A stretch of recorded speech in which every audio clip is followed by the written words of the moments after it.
We begin with news that Pat Cipollone, the former White House counsel to then President Trump, has agreed to appear before the January 6th House Select Committee. He'll do so on Friday. The panel issued a subpoena to Cipollone last week after former White House aide Cassidy Hutchinson's testimony before that committee. Now, Cipollone has previously sat for an informal interview with the panel. Hutchinson testified that Cipollone once said that a trip to the Capitol on January 6th would present, quote, serious legal concerns.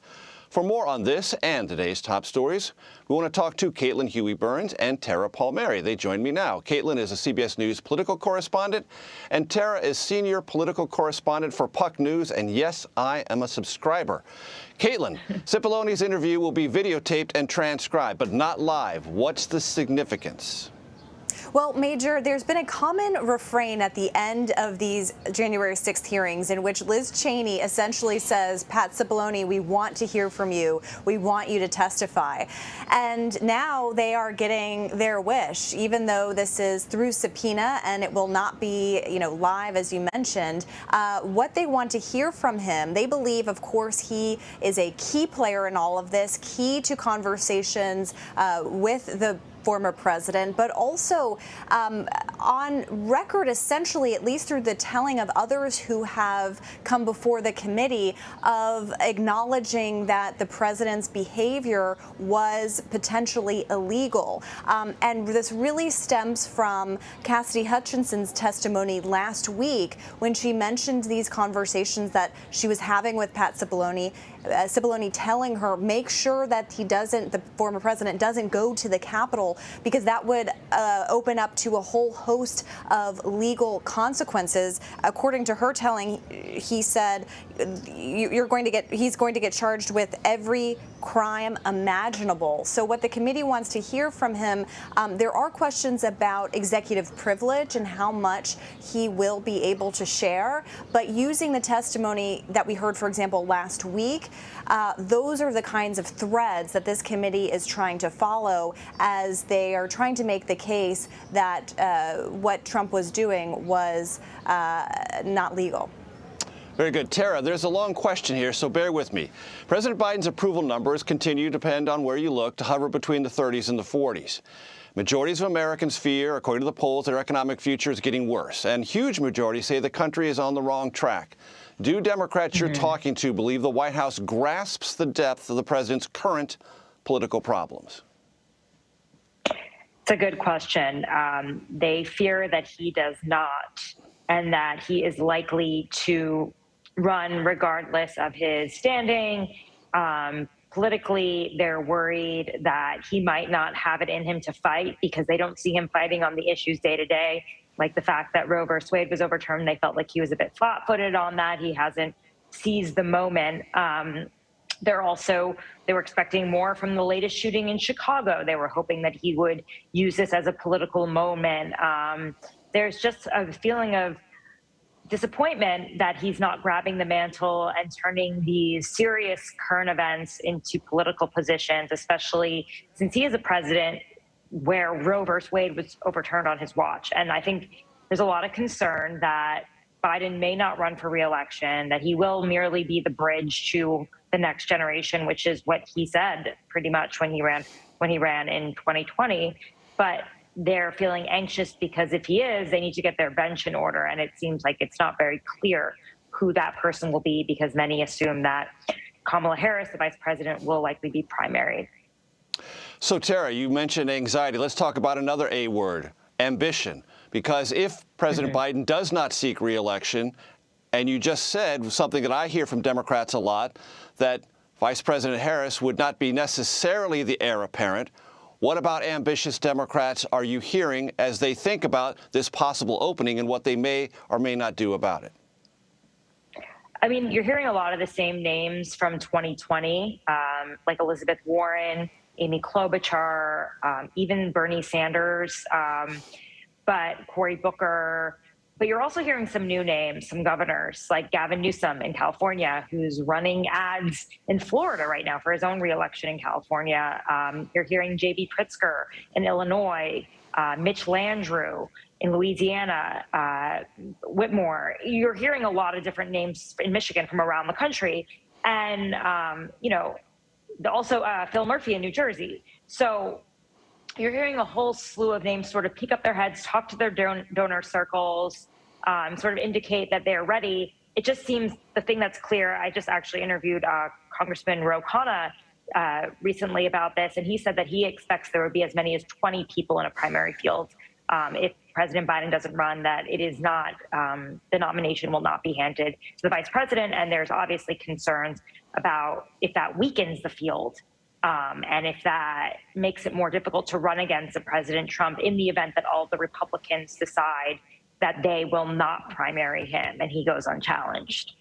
Another name I hear is Jared Polis, governor of Colorado. Perhaps you hear that name also, yes. Tara. Caitlin, Democrats, particularly progressive ones, cling to the hopes that some part of the president's long-abandoned economic and social spending plan, remember it was called Build Back Better, will emerge and be passed this summer or early fall. So is what Senate Majority Leader Chuck Schumer working on realistic? Well, there are, some last hopes from Democrats before the midterm election for a couple of different reasons. I mean, one, they know that history is working against them. They know the environment is not good for them. So they're really kind of looking at the next 2 years, potentially in the minority in terms of control of Congress. So wanting to get as much as they can done before those midterm elections, and also to have things to run on in an environment where the economy isn't good for everybody. Gas prices are high, inflation is high, so they want to be able to kind of go back to their districts and their states and say, look, you voted for us last time around, and here's what we were able to deliver. Vote for us again and help us expand our numbers, and we can get even more. That's a really tough, thing to try to do in this kind of environment, especially given the slim numbers that they have already. There is this, reconciliation bill. I know we talk about it all the time. This is kind of a way for Democrats to maybe get some priorities in, and we know Chuck Schumer is working on that, but it would be kind of minimal in terms of these big, ambitious things that they've wanted to do. We may, see something like adjusting prescription drug prices, something along those lines. But Democrats that I've talked to on the Hill, say that it is very difficult still, and of course we're heading into a midterm environment where that complicates a whole host of things. And so you're going to really see, what the president did today, for example, by leaving the White House, going to Cleveland, talking about a pension program policy that they're putting in place to help get some money back in retirees' pockets. You kind of heard him make a campaign pitch really today, talking about a White House initiative, but it showed that they, need to be hammering home what they've been able to do, because you get the sense from, even Democratic voters that we've talked to out in the field, just kind of feel everything that Tara was just mentioning, kind of feel a little bit of that. You're asking us to vote, but to what end? And that remains a challenge for Democrats across the board. So Tara, like me, you probably sift through a lot of polling data. So I want to ask you, if you draw any conclusions at all from polling data that shows, despite all the problems we just talked about with President Biden, the generic ballot preference for the midterms remains roughly competitive Republican to Democrat. Does that mean anything to you?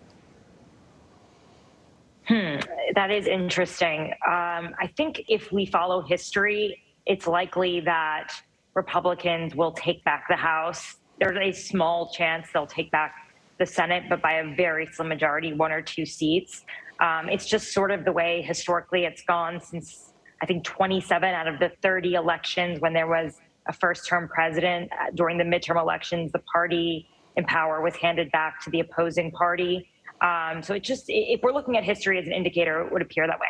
Now, you add in the fact that we have really high gas prices, we have inflation issues, there's a lot of pocketbook issues. That doesn't help the president when trying to buck this trend. And then you just hear the angst from everyday voters who seem to be putting pocketbook issues ahead of really bigger existential issues in the party, like voting rights and Roe versus Wade and gun rights, just because they're thinking about, the thing that they're experiencing every day, which is filling up their gas tank or going to the grocery store. That's going to be really hard for Biden to try to fight those trends. And it's trickling down to just regular down ballot Democrats. And I think you're going to see that in come November that they suffer, but perhaps not as big of a wipeout as expected because of some of the fury over the overturning of Roe v. Wade and the concern about the direction that the Republicans are taking the party in. Caitlin, what do we know about a phone call the president and vice president made to the wife of Brittany Griner, the WNBA star, who's been held in Russia since February?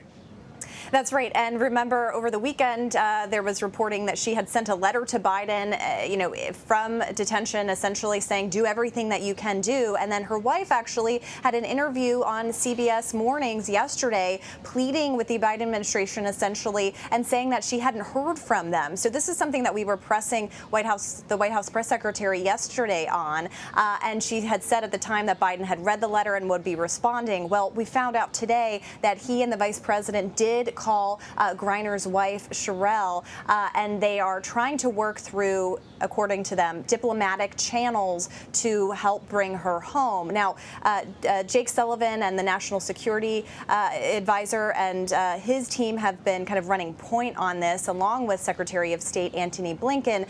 But it was interesting to hear the statement today from the president saying that he spoke to the wife, but also that he shared with her a draft letter that he is going to be sending to Griner herself. But there are all sorts of questions about what a release would look like. The White House has brought up Trevor Reed as an example. So, would this involve some kind of swap of sorts? And they've also invoked the names of other Americans detained in Russia and elsewhere. So suggesting that this may be part of a bigger picture here, not just focused on Griner, but a lot of questions about what this would actually look like and what conclusion it would come to, even though they say they're working on it. Caitlin Huey-Burns and Tara Palmeri, we thank you.